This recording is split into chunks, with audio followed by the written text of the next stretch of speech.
কি মন খারাপ? একটা ছোট্ট গল্প বলি, মন ভালো হয়ে যাবে। প্রচন্ড ঝড় হচ্ছে মাঝ সমুদ্রে, জাহাজ চূর্ণ বিচূর্ণ, সবাই মারা গেল, কিন্তু একজন মানুষ ভাগ্যক্রমে ভাসতে ভাসতে একটা দ্বীপে চলে আসলো। আসার পর প্রথম দিকে তার মন যথেষ্ট খারাপ। প্রতিদিনই সে সৃষ্টিকর্তার কাছে প্রার্থনা করতো, আল্লাহ কোনো একটা জাহাজ মিলিয়ে দাও, আমি যেন বাসায় যেতে পারি কোনোভাবে।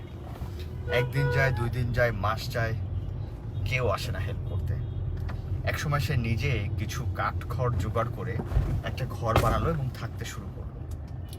কিছুদিন পর একদিন মাছ ধরে ব্যাক করার সময় সে দেখলো তার বাসাটায় আগুন জ্বলে গিয়েছে এবং পুড়ে ছাই। সে সৃষ্টিকর্তাকে বলল, আমার একটাই ঘর ছিল, তুমি এটাও কেড়ে নিলে। এভাবে সে সৃষ্টিকর্তার উপরে বিলাপ করতে থাকলো আর নিজেকে শেষ করার জন্য সমুদ্রের দিকে পা বাড়ালো।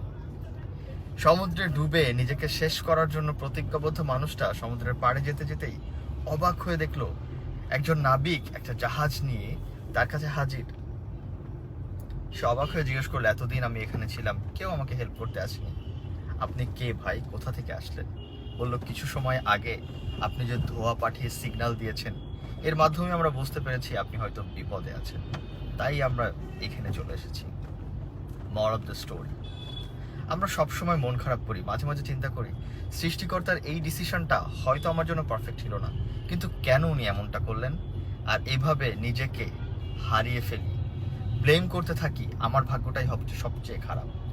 কিন্তু না, এটা উচিত না। উচিত ওইটাই যেটা হচ্ছে, এটাই সৃষ্টিকর্তার ডিসিশন, আর মেনে নেওয়া, অপেক্ষা করা ওই মুহূর্তের জন্য যেই মুহূর্তে আমার জন্য সেরা পুরস্কার অপেক্ষা করছে।